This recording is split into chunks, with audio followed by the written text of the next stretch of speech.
You're probably one of the about 1/3 of the population who grind their teeth excessively. The condition isn't new. It's been observed since the beginning of mankind, and it's even referred to in the Bible as, quote, gnashing of teeth. The result of bruxing or clenching teeth is slow but sure. It's destruction of the teeth, and eventually, if not stopped, resulting with the need for significant oral rehabilitation. This video discusses various aspects of the alternative treatments for excessive grinding of teeth, the relative costs of the treatment, and what happens if you do nothing.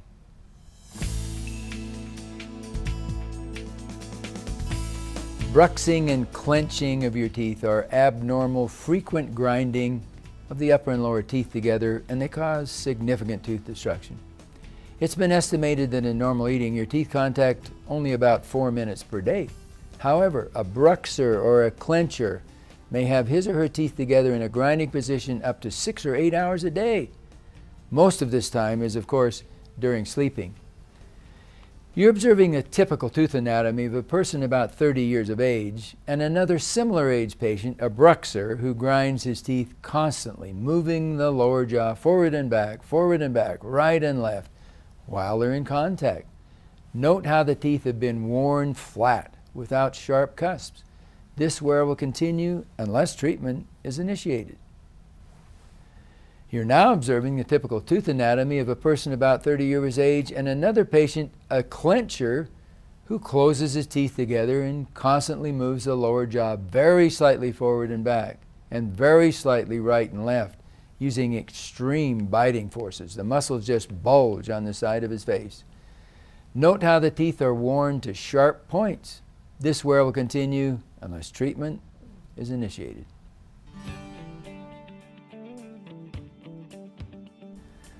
Although some young children grind their teeth, most of them naturally overcome this habit as the permanent teeth erupt. However, excessive adult tooth grinding can be diagnosed as early as the late teenage years.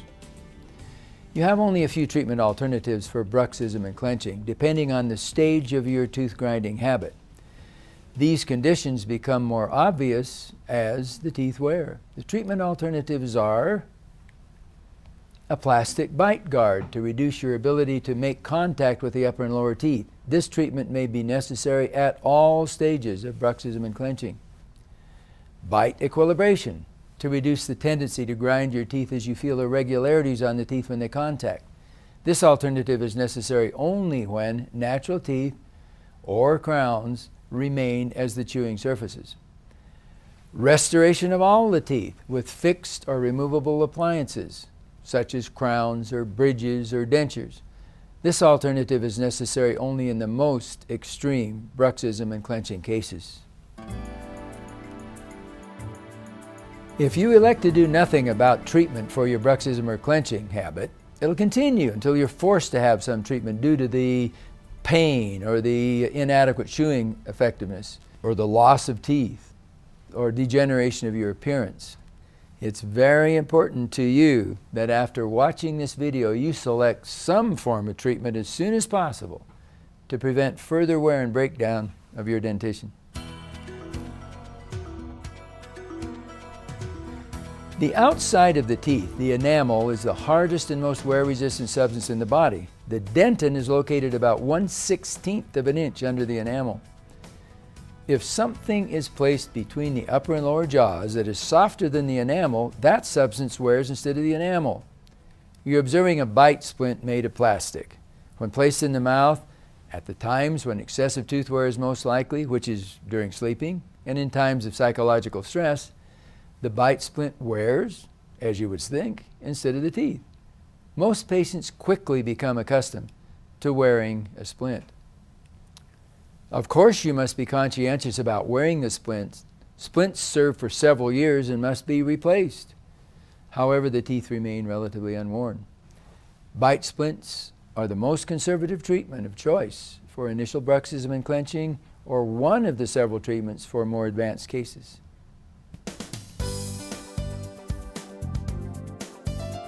I'm sure that you have had to have the tires balanced on your car at one time or another. What if you didn't take the time to have them balanced? Would they solve the problem themselves? I doubt it. The teeth are similar. If your upper and lower jaw are not coming together in an equal manner, you are subconsciously influenced to grind until the offending spot is gone. Bite equilibration, or slight removal of carefully determined, prematurely contacting tooth structure, is often necessary to reduce the tendency that you will have to grind your teeth. This procedure is not harmful since it's so minimal. A typical custom bite splint is made for you after this tooth equilibration. If the bruxism or clenching habit is discovered before major tooth destruction has taken place, only some of the teeth are worn to the level that they need to be repaired.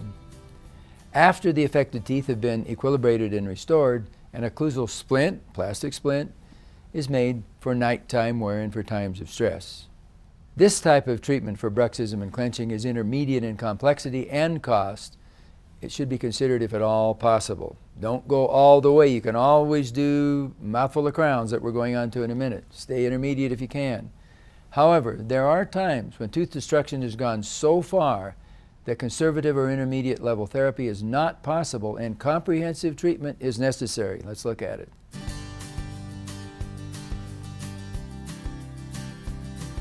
When extreme bruxism or clenching has taken place, extensive treatment is necessary. The 40-year-old patient you're observing required crowns or caps on all of his teeth, followed by placement of a bite splint. The bite splint, of course, avoids further wear and breakdown after the crowns have been placed. Your dentist will tell you what level of tooth wear is present in your mouth and explain this complex procedure further.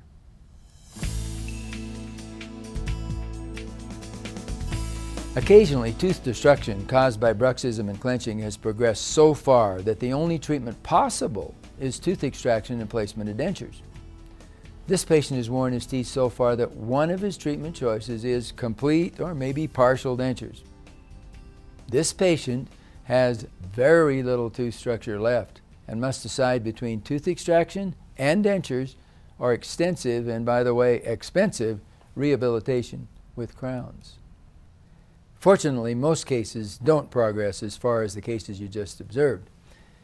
If you have had severe tooth wear and you need dentures, don't worry. Although tooth extraction usually is not the preferred choice, the procedure has been successfully accepted by millions of patients.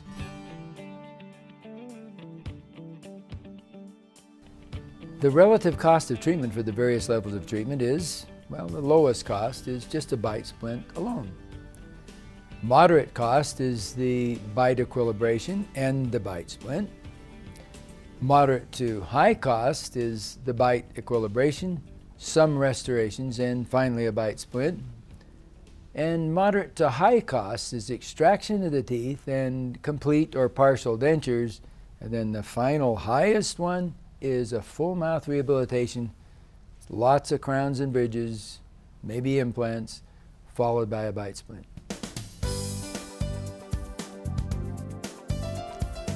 Bruxism and clenching, both of which cause irreversible tooth wear, are serious conditions. They will not stop by themselves. These conditions require immediate professional treatment to stop the tooth destruction at the stage where it is discovered.